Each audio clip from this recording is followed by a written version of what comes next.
Alright, welcome everybody to the first Simon the Writer Creative Academy Writers Workshop. One of the things I realized when I did writing in college for my bachelor's and my master's is that I realized that there aren't a lot of places in Jamaica that just allow you to write and share. And that's why the theme of today's workshop is becoming a fearless writer. Because one of the things that happens to young writers is that they have this fear of sharing their work. They don't know if it's good, they don't know what they like, they don't know what people like, and the issue is that that stops them from actually writing. So I built this workshop to give young writers and other writers an opportunity to just write. I'm Taji, and do we have a reason why? Just like to write, I guess. You just like, yeah, that's a reason. You just like to write. I like to read. Let's start from age 5, 6 maybe. I'm Javin Ashley. Writing, like, I've just been a way to make amends with society because I just don't feel like in this generation I don't feel like I belong here. So there's a lot of things in my mind that's going on. So I like to express that, I'm DeAndre Stevenson. Okay. So what really served as an impetus for me to start writing was the fact that I go through depression, and I find writing as an awesome means to channel those emotions, that really keep me inside. Like, I believe that writing served for me as a coping mechanism of sorts. There's a reason to write. There's always a reason to write. And if you want to be a writer, you have to try to be fearless. You have to try to put yourself out there. That way, you find yourself as a writer. You find a deeper emotion, you find a connection, you find the things that you love that you take from a classroom and move into a personal life. You find that escape. You understand? And sometimes we have a lot of reasons and fears behind why we're not going to write. So when you shed the fears, then what you find is your process. What are your biggest fears as a writer? What are you afraid of? Writing about what I really love and what really means a lot to me, and really putting it out into the world and getting like very harsh criticism and everybody hates it, that really puts a damper on your worth as a writer. The biggest fear is me. Words like music and poetry is like a very big, like it controls thoughts. It has its own way of manipulating. Reviews stories normally get, and then I guess that's my problem really. Being afraid to put anything out, seeing that the reviews I get probably will be bad really. But it's like a sport. If you want to get good at it, you have to keep practicing it. You have to keep reading, you have to keep writing. Theme for English B by Langston Hughes. The instructor said, "Go home and write a page tonight, and let that page come out of you, then it will be true." I wonder if it's that simple. I am 22, colored, born in Winston-Salem.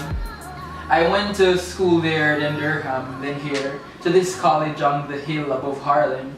I am the only colored student in my class. About the third stanza, I was looking at it and I was getting a vibe of him learning from his instructor, the same thing we're talking about. If you're reading from someone, you would write like that person. That was my first impression. He's not completely sure of like what or who he is, so that he's a part of something big that he's not really a part of. That's kind of how I believe writers should approach. It's just whatever you write, no matter what it is, just be true to who you think you are. And then that is the part that made Langston Hughes stop and go, "Oh snap, but who am I?" Speak freely. One of the simplest tips that is given in workshops is the technique of show don't tell. This technique places an emphasis on letting the reader experience a story or poem through detailed actions and words, feelings, emotions, and senses. All you have to do is stop and think, what am I telling and how do I show it? Don't always run from cliches. Sometimes things are cliche because that's what happened. That's what happened, that's how it is. But try to avoid it. Let others inspire you. On this table, I have a bunch of poetry books. You're going to take one. You're going to find any random poem. You don't even have to read the poem. Just one line of one of the poems. And that line will be the first line in your poem.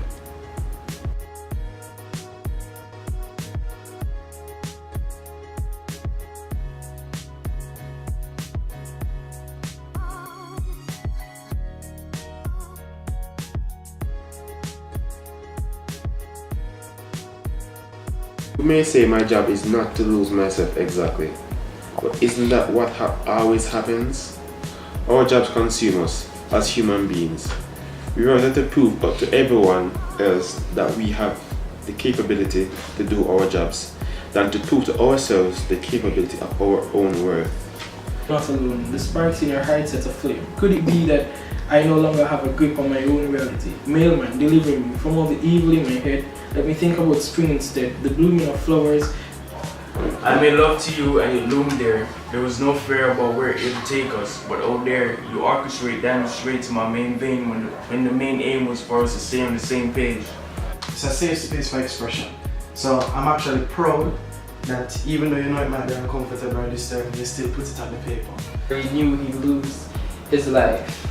Hunting gun, I followed him into the war of all wars. Wrists quiver, weak elbows clang like the ding of spoons ready for dinner time. Knees wobble, soft bones are spaghetti. Put it on your dinner plate, it's never too late to crush me into tomato sauce. Let me feel your thoughts. I remember how deep the dark got. Sometimes the writing can get a little unnatural when we're trying to be deeper than what the message is trying to be. You get me? Again, take this criticism what you want. Criticism is good. Don't worry about it. This is what a workshop is.